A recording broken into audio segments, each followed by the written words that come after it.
Hello बच्चों, आपकी पाठशाला में मैं फिर आया हूँ और एक शिक्षक होने के नाते आपका सही मार्गदर्शन करने के लिए। आज की दुनिया कितनी बदल गई है, लेकिन इस बदलते दौर में भी ईमानदारी और सच्चाई ना रहे तो यह दुनिया नहीं रहेगी।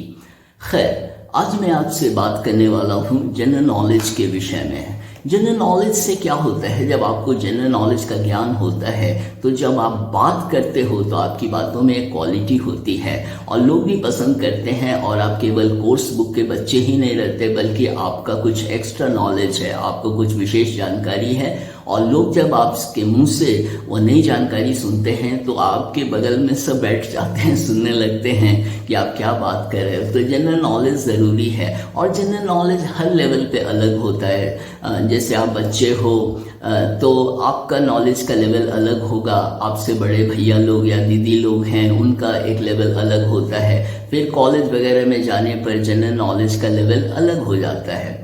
और अभी आपके लिए ज़रूरी है कि आप अपने देश को जानो, आप अपनी इस दुनिया को जानो, आप अपने इस राज्य को जानो। जिस राज्य में आप रहते हो उसकी राजधानी आपको मालूम होनी चाहिए, वहाँ के मुख्यमंत्री कौन हैं यह आपको मालूम होना चाहिए, उस राज्य के राज्यपाल कौन हैं आपको ज़रूर मालूम होना चाहिए। इससे क्या होता है, एक इंटेलिजेंट बच्चे के विषय में पता चलता है कि आप इंटेलिजेंट हो, क्योंकि आपके पास जानकारी है। आप केवल कोर्स बुक बॉय या कोर्स बुक गर्ल नहीं हो, बल्कि आप और भी बहुत कुछ हो। तो इसलिए आपको यह सब जानकारी रखनी चाहिए। अपने राज्य के बारे में, अपने देश के बारे में आपको जरूर जानकारी रखनी चाहिए। और राज्य की बात जब मैं कह रहा था तो राज्य के जो मंत्री होते हैं, बहुत तरह के विभिन्न विभागों के मंत्री होते हैं। आपको शिक्षा मंत्री के विषय में तो जानना ही चाहिए, क्योंकि आप शिक्षा से रिलेटेड हो, आपका संबंध शिक्षा से है, आप पढ़ाई कर रहे हो, तो पढ़ाई से संबंधित बातों की जानकारी आपको जो है वह होनी चाहिए। तो आपको आपके राज्य के शिक्षा मंत्री का नाम मालूम होना चाहिए, आपको आपके राज्य का मुख्यमंत्री का नाम मालूम होना चाहिए। तो इनसे क्या होता है कि आपके इंटेलिजेंस का पता चलता है कि आप वाकई बुद्धिमान हो। और जब उस बुद्धिमानी को आप सही ढंग से यूज़ करते हो तो उसको समझदारी कहते हैं। तो इस तरह से आपको बहुत अच्छा भी लगेगा, आप अपने आप को बहुत अच्छा महसूस करोगे और कितनी बार आपको गर्व भी होगा कि आप दूसरों से अधिक जानते हो।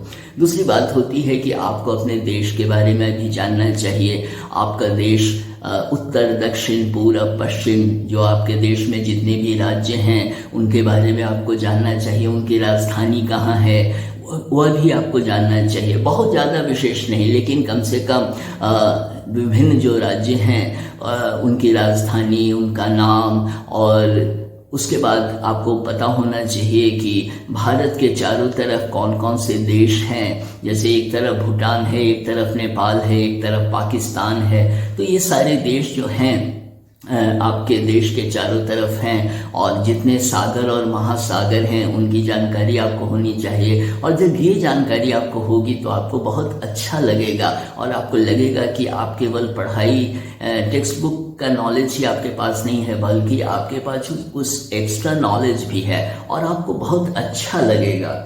तो इसीलिए, और न्यूज़पेपर आपके घर में अगर आता है या आप मोबाइल पे देखते हो न्यूज़ या जो भी है, तो कम से कम आपको हेडलाइंस जरूर देखना चाहिए। मतलब जो न्यूज़ होता है उसके सबसे ऊपर वाली जो लाइन होती है, जो हेडिंग होता है, उसी को हेडलाइन कहते हैं। तो आप वह देखोगे तो आपको एक जानकारी थोड़ी ज़रूर हो जाएगी। और चूंकि आप बच्चे हो इसलिए लोग आपसे बहुत ज़्यादा आशा नहीं करेंगे, लेकिन जब आप हेडलाइंस पढ़ते हो तो आपको पता चलता है कि देश में क्या हो रहा है, दुनिया में क्या हो रहा है, और आपको बहुत अच्छा लगेगा जब आप अपने दोस्तों से इस विषय पर बात करोगे।